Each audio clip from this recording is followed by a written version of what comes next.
శ్రీకాకుళం జిల్లా assembly parliament స్థానాలకు సంబంధించిన ఈవీఎంలు స్ట్రాంగ్ రూములకు చేరుకున్నాయి. ఎచ్చెర్ల శివాని ఇంజనీరింగ్ కాలేజీలో ఏర్పాటు చేసిన స్ట్రాంగ్ రూముల్లో ఈవీఎంలు అధికారులు భద్రపరిచారు. కేంద్ర బలగాల పర్యవేక్షణలో ఈవీఎంలకు రక్షణ కల్పిస్తున్నారు. శ్రీకాకుళంలో స్ట్రాంగ్ రూమ్స్ వద్ద పరిస్థితిని మా ప్రతినిధి రమేష్ అందిస్తారు. రమేష్, శ్రీకాకుళం జిల్లాలో ఎన్నికలు ప్రశాంతంగా ముగిశాయి. అయితే నిన్న అర్ధరాత్రి వరకు కూడా పోలింగ్ కొనసాగింది. ఇదే నేపథ్యంలో ఉదయం వరకు కూడా రిసెప్షన్ సెంటర్స్కు ఈవీఎంలు చేరుకోవడం కాస్త ఆలస్యంగా చేరుకున్నప్పటికీ కూడా ఇప్పుడిప్పుడే స్ట్రాంగ్ రూములకు ఈవీఎంలు చేరుకుంటున్నటువంటి పరిస్థితి కనబడుతుంది. మనం శ్రీకాకుళంలోని ఆ జిల్లా మొత్తం కూడా ఇక్కడే కౌంటింగ్ కేంద్రం ఏర్పాటు చేశారు. శివాని ఇంజనీరింగ్ కాలేజీలో ఏర్పాటు చేసిన స్ట్రాంగ్ రూములకు ఈవీఎంలు చేరుతున్నటువంటి పరిస్థితిని మనం చూడొచ్చు. మొత్తం కూడా జిల్లా వ్యాప్తంగా ఉండేటటువంటి 7 అసెంబ్లీ నియోజకవర్గాలతో పాటు 8 అసెంబ్లీ నియోజకవర్గాలతో పాటు ఒక పార్లమెంట్కి సంబంధించినటువంటి మొత్తం ఈవీఎంలన్నింటినీ కూడా ఇక్కడే భద్రపరుస్తున్నారు. ఏదైతే జూన్ 4వ తేదీన జరగనున్నటువంటి కౌంటింగ్ రోజున ఇక్కడ ఇవన్నీ కూడా అభ్యర్థుల సమక్షంలో తెరబోతున్నారు. ప్రధానంగా మొత్తం కూడా జిల్లాకు సంబంధించి 8 అసెంబ్లీ నియోజకవర్గాలు ఒక పార్లమెంట్కి సంబంధించి వారందరి భవిష్యత్తు కూడా ఇందులో నిర్దేశితమై ఉంది. నిన్న అర్ధరాత్రి వరకు ఓటర్లు వేసినటువంటి ఓట్లన్నీ కూడా ఇందులో నిక్షిప్తమై ఉన్నాయి. మనం చూడొచ్చు. ఏదైతే ఈ స్ట్రాంగ్ రూముల దగ్గర పెద్ద ఎత్తున భద్రతను ఏర్పాటు చేశారు.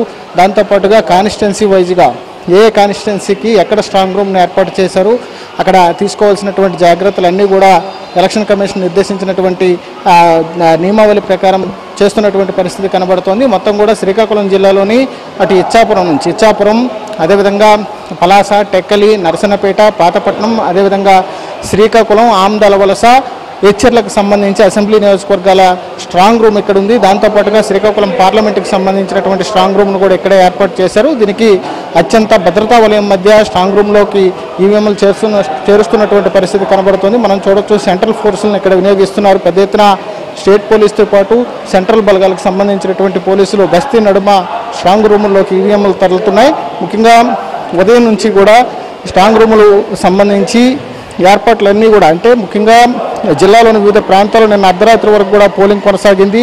ఆ తర్వాత తెల్లవారుజాము వరకు 7 గంటల వరకు కూడా స్ట్రాంగ్ రూమ్ల వద్దకు ఏదైతే రిసెప్షన్ కౌంటర్లు ఏర్పాటు చేశారో అక్కడికి ఈవీఎంలు చేరుకున్నాయి. మొత్తానికి చేరుకున్నటువంటి ఈవీఎంలన్నింటినీ కూడా చాలా కేర్గా వాటిని అన్నింటినీ కూడా స్ట్రాంగ్ రూములకు చేరుస్తున్నటువంటి పరిస్థితి కనబడుతోంది. ఏదైతే పొలిటికల్ పార్టీకి సంబంధించి వారు నిర్దేశించినటువంటి వ్యక్తులు ఉన్నారో వారి సమక్షంలోనే స్ట్రాంగ్ రూముల్లో ఇవి భద్రపరిచిన తర్వాత స్ట్రాంగ్ రూములకు సీల్ వేస్తారు. మొత్తం కూడా సీసీటీవీ సర్వేలెన్సెస్ మధ్య సాగుతున్నటువంటి పరిస్థితి కనబడుతుంది. మనం చూడొచ్చు. శివాని ఇంజనీరింగ్ కళాశాలలో ఏర్పాటు చేసినటువంటి స్ట్రాంగ్ రూమ్ దగ్గర మొత్తం కూడా ఎక్కడికక్కడ సీసీ కెమెరాలను ఏర్పాటు చేశారు. మొత్తం నిఘా నీడలో స్ట్రాంగ్ రూములకు ఈవీఎంలు చేరుతున్నటువంటి పరిస్థితి కనబడుతుంది. దాంతోపాటుగా ప్రతి ఫ్లోర్లో కూడా ఉండేటటువంటి స్ట్రాంగ్ రూముల ముందు ప్రత్యేకంగా రాష్ట్ర పోలీసుతో పాటు సెంట్రల్ ఫోర్సెస్ను కూడా ఏర్పాటు చేసి భద్రతను పర్యవేక్షిస్తున్నటువంటి పరిస్థితి కనబడుతోంది. చాలా స్ట్రిక్ట్ ఇన్స్ట్రక్షన్స్ నడుమ స్ట్రాంగ్ రూములకు ఈవీఎంలు చేరుతున్నాయి. 8 అసెంబ్లీ నియోజకవర్గాలు ఒక పార్లమెంటుకు సంబంధించినటువంటి ఎన్నికలు ప్రశాంతంగా పూర్తయినటువంటి నేపథ్యంలో ఈరోజు ఉదయం వరకు కూడా దాదాపుగా 5-6 గంటల వరకు కూడా పూర్తిగా ఈవీఎం రిసెప్షన్ కౌంటర్కు వచ్చేటటువంటి పరిస్థితి కనిపించింది. ఇదే నేపథ్యంలో ఉదయం 11 గంటల నుంచి స్ట్రాంగ్ రూముల వద్ద వీటిని భద్రపరుస్తున్నటువంటి పరిస్థితి కనబడుతోంది. 4వ తేదీన అభ్యర్థుల భవితవ్యానికి సంబంధించినటువంటి రిజల్ట్స్ రాబోతున్నాయి.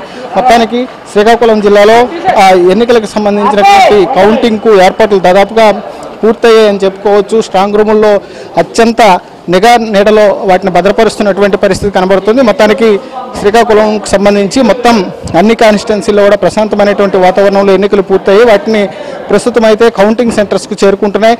స్ట్రాంగ్ రూముల్లో భద్రపరిచిన తర్వాత 4వ తేదీన అభ్యర్థుల భవితవ్యం తేలిపోయేటటువంటి అవకాశం కనబడుతుంది. కెమెరా పర్సన్ రమేష్తో రమేష్, ఏబిఎన్ ఆంధ్రజ్యోతి.